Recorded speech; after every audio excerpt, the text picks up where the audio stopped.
Hi guys! Welcome back to our channel. In this video, we will learn how to find the area of oblique triangles using Heron's formula.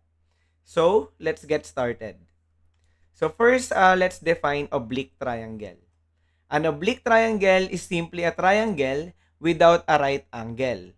It may be acute, all angles measure less than 90 degrees, or obtuse, one angle measures greater than 90 degrees. Okay? So, last time we talk about right triangle. Okay? Kung saan ginamit natin yung SOHCAHTOA. So, pag sinabi natin right triangle, one of the angles measure exactly 90 degrees. Or ibig sabihin, meron tayong right angle dito sa ating right triangle. Okay? Sa oblique triangles naman, pwede siyang maging obtuse or acute. Pag sinabi nating obtuse triangle, yung ating oblique triangles, one of the angles measures greater than 90 degrees. Ibig sabihin, mas mataas sa 90. For example, 95, 100, 110, and so on.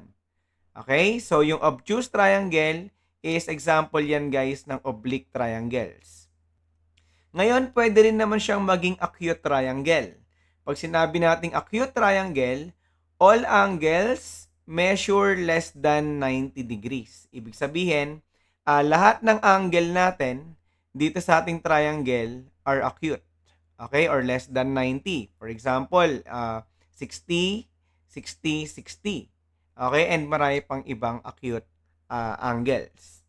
Okay, so naintindihan ba yung difference between oblique triangles and right triangle? Okay, now, so let's proceed to our main topic, the Heron's formula. So when all three sides of a triangle are known and no angle is given, we can find its area using Heron's formula. So this method does not require the height or any angles, only the side lengths. No? So dito guys, sabi, makukuha raw natin yung area ng isang triangle using its three sides. Okay? So hindi natin kailangan yung mga angles or yung height ng ating triangle. Okay? So the formula will be A equals the square root of S times S minus A times S minus B times S minus C. Okay? Kung saan, yung A natin, that is the area of a triangle. Yung A, B, and C are the lengths of the three sides. No? So, ito yung three sides ng ating triangle. Yung A, B, and C. Yung S naman, ang tawag dyan is the semi-perimeter of the triangle, calculated as S equals A plus B plus C all over 2. Okay, so pag sinabi natin semi-perimeter, so hinati natin yung perimeter by 2. Tama?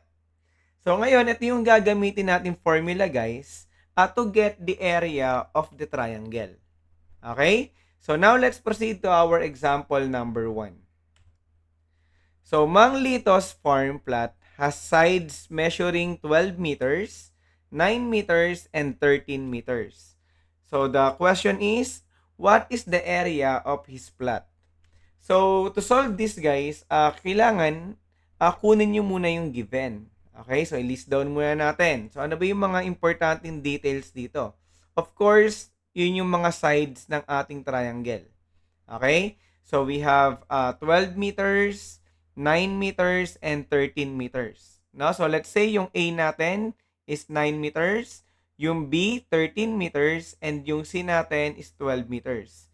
So dito guys, okay lang magkapalit-palit ng pwesto yung ating mga given values. Okay? So ngayon, sketch natin yung ating triangle para ma-visualize natin. Okay? So sabi natin kanina, yung A natin is 9 meters, ang B natin is 13 meters, and yung C naman is 12 meters. Okay? So now let's calculate the semi-perimeter. Yun yung step 2 natin. Kukunin natin yung S using the formula A plus B plus C.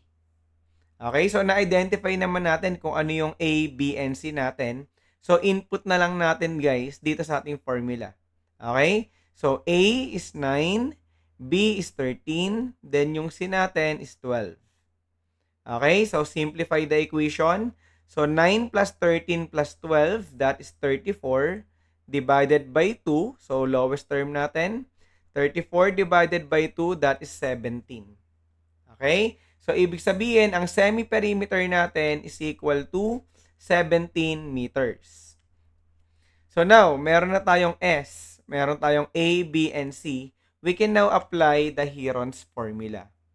Okay, so kung babalikan natin, ang Heron's formula is A equals the square root of S times the quantity of S minus A times the quantity of S minus B and times the quantity of S minus C.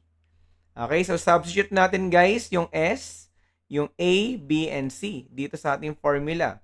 So kung saan yung S natin is 17, okay?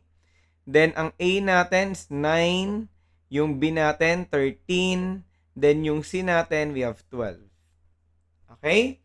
And now simplify the equation. So unahin natin yung mga nasa loob ng parentheses. So 17 minus 9, that is 8. 17 minus 13, that is 4. Then 17 minus 12 is 5. Okay?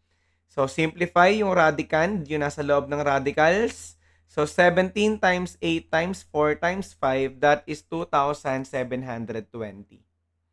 Okay? Then extract the square root. So meron tayong square root guys. So ang square root ng 2,720 is approximately equal to 52.15.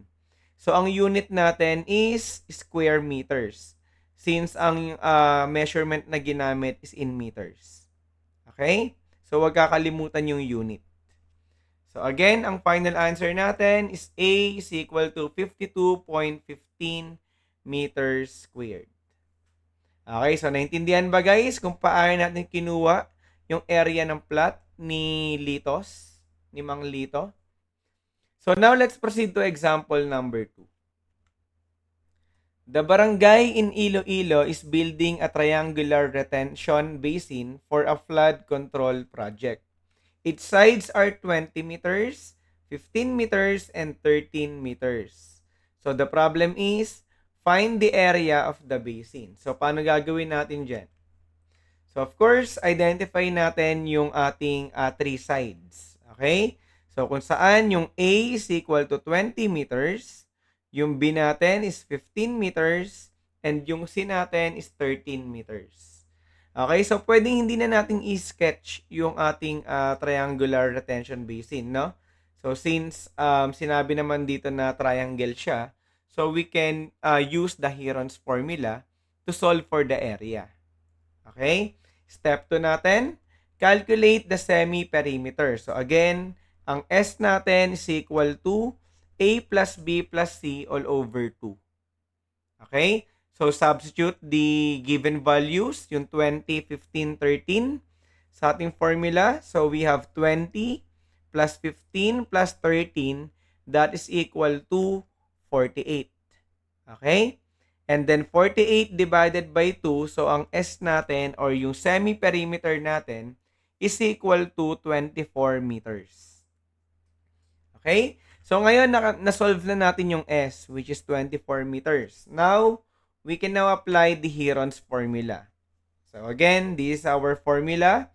So substitute lang natin yung value ng S, which is 24, dito sa ating formula. Then yung A, B, and C natin is 20, 15, and 13 respectively. So substitute guys.